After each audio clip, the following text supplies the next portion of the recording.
Good morning student. हमारा जो आज का नेक्स्ट टॉपिक है वो 10th क्लास की एक्सरसाइज 1.1 की सेकंड क्वेश्चन है। इसमें क्या है, क्या शो करना है कि show that any positive odd integer is of the form of 6 cube plus 1, 6 cube plus 3 और 6 क्यूब प्लस 5, जहाँ पर क्या इज सम इंटीजर। क्वेश्चन क्या कह रहा है पहले ये समझो। क्वेश्चन में कह रहा है किसी भी ऑड इंटीजर को, पॉजिटिव ऑड इंटीजर को हम 6 क्यूब प्लस 1, 6 क्यूब प्लस 3 और 6 क्यूब प्लस 5 की फॉर्म में लिख सकते हैं। ये हमें शो करना है। तो इसके लिए हमें सबसे पहले कोई एक नंबर लेके चलना पड़ेगा। कोई भी पॉजिटिव नंबर कोई पॉजिटिव इंटीजर लेके चलेंगे और कोई b = 6 लेके चलेंगे जो कि a का डिविज़र होगा। 6 क्यों लिए? क्योंकि हमें इस क्वेश्चन में ही 6 क्यू दे रखा है, तो यहाँ पर 6 हमारा डिविज़र होगा। तो अगर हम यूक्लिड थ्योरम के अकॉर्डिंग देखें तो किसी भी नंबर को हम 6 क्यू प्लस r में लिख सकते हैं। यहाँ पर क्या हो, हमारा क्वोशंट होगा और r हमारा रिमाइंडर होगा। क्वोशंट और रिमाइंडर दोनों चेंज हो सकते हैं। क्वोशंट तो कुछ भी हो सकता है, इन्फिनिटी नंबर्स हो सकते हैं और जो कि हमेशा 0 से बड़ा होगा। लेकिन इस केस में रिमाइंडर हमारा 0, 1, 2, 3, 4, 5 हो सकता है। क्यों होगा? क्योंकि अगर हम किसी भी नंबर को, आप किसी भी पॉजिटिव इंटीजर्स को 6 से डिवाइड करते हैं तो उस केस में आपका जो रिमाइंडर होगा वो 0, 1, 2, 3, 4 और 5 ही बचेगा। इसके अलावा कोई भी नंबर रिमाइंडर में नहीं बच सकता।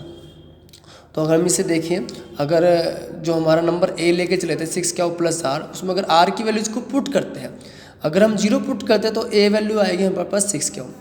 1 पुट करते हैं r की वैल्यू तो 6 क्यूब प्लस 1 आएगी। ऐसे r की वैल्यू 2 पुट करने पर 6 क्यूब प्लस 2 हो जाएगी।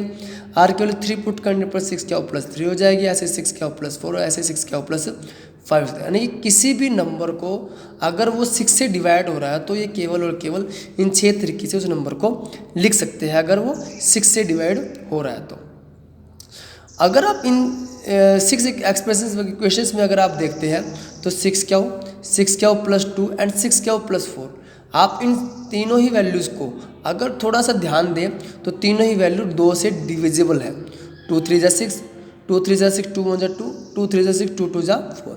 हम कह सकते हैं कि तीनों ही वैल्यूज़ 2 से डिविजिबल है, तो यानी कि ये हमारी इवन वैल्यूज़ है।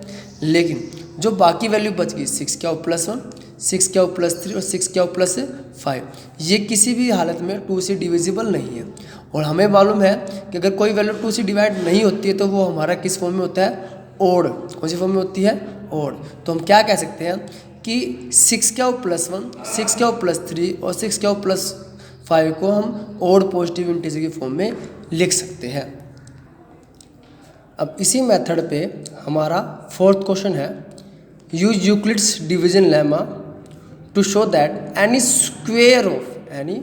स्क्वायर ऑफ पॉजिटिव नंबर और integer is either of form of 3m और 3m प्लस 1। यानी कि क्या कह रहा है कि किसी भी पॉजिटिव इंटीजर का अगर हम स्क्वायर करते हैं तो हम उसको 3m और 3m प्लस 1 की फॉर्म में लिख सकते हैं। तो उसके लिए भी बिल्कुल वही स्टेप हम लेके चलेंगे कि कोई a नंबर मान लेंगे, कोई पॉजिटिव इंटीजर मान लेंगे और b = 3। 3 क्यों लेके चलेंगे? क्योंकि हमें यहाँ पर 3m और 3m प्लस 1 का है जो कि a का डिविज़र होगा। तो हम a को किस फॉर्म में ले सकते हैं? 3q plus 1। यहाँ पर भी क्या की वैल्यू जो होगी 0 से बड़ी होगी, क्योंकि हम जो हमारा क्वोशंट होता है हमेशा 0 से बड़ा होता है। और यहाँ पर रिमाइंडर, क्योंकि हम 3 डिविज़र है, इट मीन्स अगर हम किसी भी वैल्यू को 3 से डिवाइड करेंगे तो वहाँ रिमाइंडर 0, 1 और 2 ही बचेगा। इसके अलावा कोई भी रिमाइंडर नहीं बचेगा। तो हम a को जो हमारा 3 क्यूब प्लस r की फॉर्म में लिया था, अगर वहाँ r की वैल्यू 0, 1 और 2 पुट करते हैं तो वहाँ पर हमें a की वैल्यू 3 क्यूब प्लस 1 और a की वैल्यू 3 क्यूब प्लस 2 ही बचेगा। अब हमें स्क्वायर प्रूव करना है तो एक एक करके हम इसका स्क्वायर करेंगे। तो पहले हम a = 3 क्यूब ले लेंगे, स्क्वायर बोथ साइड कर देंगे तो हमारा क्या हो जाए? a² = 9 क्यूब का स्क्वायर हो जाएगा। तो a² = 9 क्यूब का स्क्वायर। अब हमें इसने पूछा है 3 है, तो इट मीन्स इसके फैक्टर करके 3 × में 3 क्यूब का स्क्वायर लिख सकते हैं। यहाँ पर जो हमारा 3 क्यूब स्क्वायर है, कोई m एनी इंटीजर, कोई भी पॉजिटिव इंटीजर हो सकता है। में 3 क्या स्क्वायर हमारा कोई भी नंबर हो सकता है, तो हम 3 क्या वर्ग स्क्वायर के जगह हम m लिख देंगे, तो a स्क्वायर किसकी फॉर्म में आएगा 3m के। तो इसी तरीके से हम a की वैल्यू 3 क्या प्लस 1 लेके चलेंगे और इसका भी स्क्वायर बोथ साइड कर देंगे, क्या हो जाएगा a स्क्वायर इक्वल टू 3 क्या प्लस में 1 का a square is equal to 3 cube plus 1 का होल स्क्वायर करेंगे, तो उसको अगर जब हम ओपन करेंगे तो ए स्क्वायर इज इक्वल टू 9 क्या स्क्वायर प्लस 6 क्यों प्लस 1, ए का स्क्वायर प्लस 2ab, 2 3 जा 6 क्या हो प्लस 1 का स्क्वायर 1 होगा। अब यहाँ से भी हमें प्लस में 1 चाहिए तो 1 को रख लेंगे अलग से और इसमें से 3 को कॉमन आउट ले लेंगे। जब कॉमन ले लेंगे तो हमारे पास 3 3 जा 9 हमें 3 क्या का स्क्वायर प्लस में 2 क्या बच गया। अब यहाँ भी जो हमारा 3 क्या प्लस 1 प्लस 2 क्या हो, ये कोई भी एनी नंबर m हो सकता है, m पॉजिटिव इंटीजर हो सकता है, इसको अलग से लिख देंगे, शो करेंगे ताकि आपके नंबर ना घटे। तो 3 क्या स्क्वायर प्लस 2 क्या कोई m इंटीजर है। अब ये हमारी सेकंड इक्वेशन आ गई और ये इधर हमारी फर्स्ट इक्वेशन आई थी।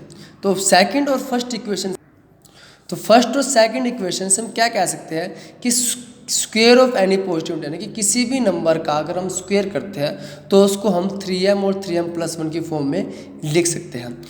जो स्टूडेंट्स ध्यान देना कि जो ये क्वेश्चंस है या फिर इस तरीके का जो क्वेश्चन है जिसमें आपको लेमा डिवीजन का रूल लगा करके आपको स्क्वायर क्यूब या ओड या इवन प्रूव करना आता है, तो सीबीएसई वालों के चांस ज़्यादा होते हैं क्वेश्चंस आने के, लेकिन हरियाणा बोर्ड के चांस बहुत ही कम होते हैं। हरियाणा बोर्ड में क्वेश्चन के आने के चांस 10 से 20% होते हैं, लेकिन सीबीएसई बोर्ड में क्वेश्चन आने के चांस 70 से 80% तक रहते हैं।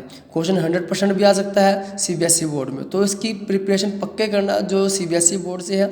हरियाणा बोर्ड वालों का जो ये क्वेश्चन है बहुत ही रेयर चांस होता है आने का। Thank you.